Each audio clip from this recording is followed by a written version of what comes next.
Shalom, sahabat YKB yang terkasih.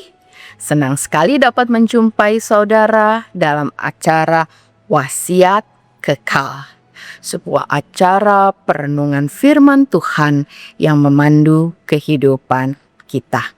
Saya Pendeta S.H. Triparahita, melayani di Jemaat GKI Jalan Pengadilan nomor 35 Bogor. Renungan kita hari ini 24 Juli 2026 berjudul Tidak Ada Yang Kebetulan.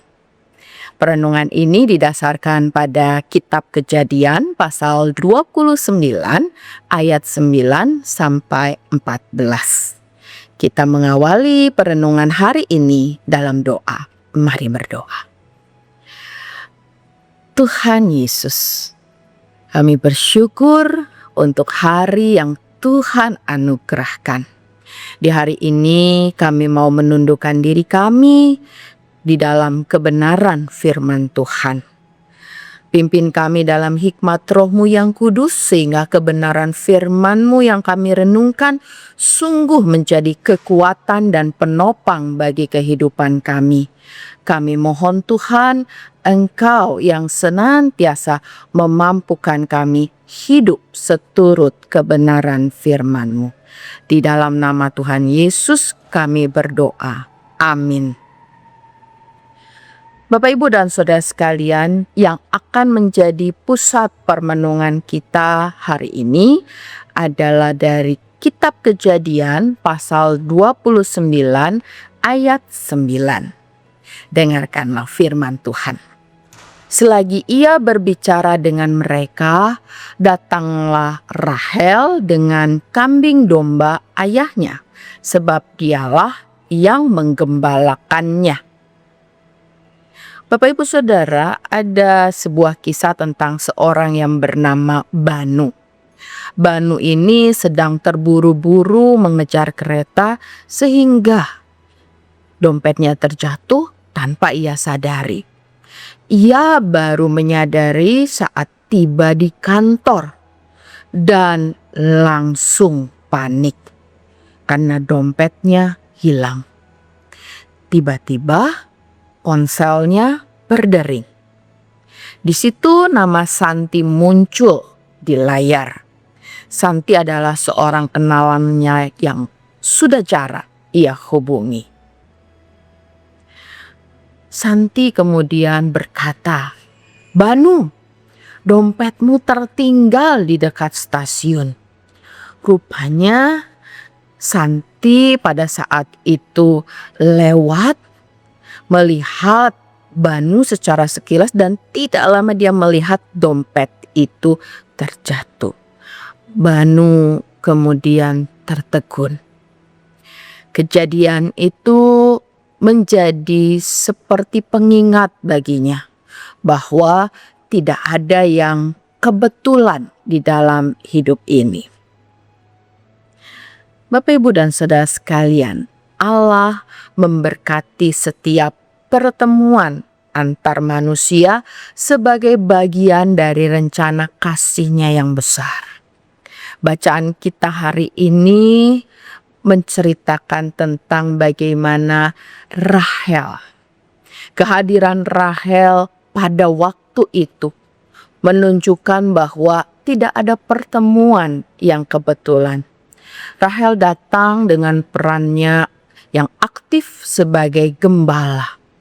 Kelak bersama Yakub, ia menjadi bagian dalam sejarah nenek moyang bangsa Israel. Dalam pemeliharaan Allah, setiap perjumpaan dan peristiwa hidup menjadi kesempatan ilahi. Allah memberkati setiap kejadian demi misi kebaikan-Nya bagi dunia. Roh Kudus mengaruniakan kepekaan hati bagi kita.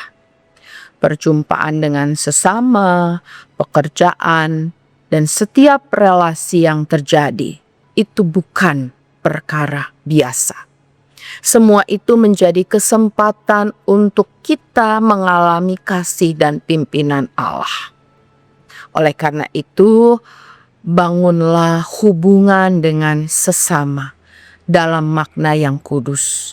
Allah dapat bekerja melalui setiap peristiwa dan pribadi, dan selalu ada bagian yang harus kita kerjakan untuk ikut serta dalam misinya. Mari kita merefleksikan firman Tuhan hari ini dalam hidup kita. Apa yang akan kita lakukan supaya setiap perjumpaan dan peristiwa menjadi bermakna hari ini? Mari kita berdoa. Tak putus-putusnya Tuhan, kami bersyukur bahwa kejadian kehidupan kami begitu ajaib. Tidak ada satu hal pun yang terjadi dalam hidup kami yang merupakan kebetulan. Dalam rancangan-Mu yang agung, segala sesuatu dipersiapkan dan ditenun untuk menjadi keindahan di dalam kehidupan kami.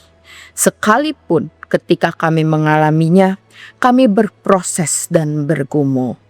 Oleh karena itu Tuhan, kami tidak mau melewatkan kesempatan kehidupan kami ini dengan sia-sia. Kami mau memaknai setiap langkah kami, setiap perjumpaan kami, bahkan setiap pergumulan kami sebagai bagian dari karya kasih-Mu yang agung untuk membentuk kehidupan kami, untuk menyediakan yang terbaik bagi kami. Topang kami dengan kuat kuasa-Mu Tuhan, sehingga kami dimampukan untuk setia, tekun, dan taat menjalani kehidupan kami, sehingga rancangan yang telah Engkau persiapkan sungguh terjadi dan mewujud di dalam kehidupan kami. Di dalam nama Tuhan Yesus kami berdoa. Amin. Demikianlah renungan kita hari ini. Bapak Ibu Saudara, jangan lupa untuk subscribe, like, dan bagikan kepada yang lain. Tuhan Yesus memberkati.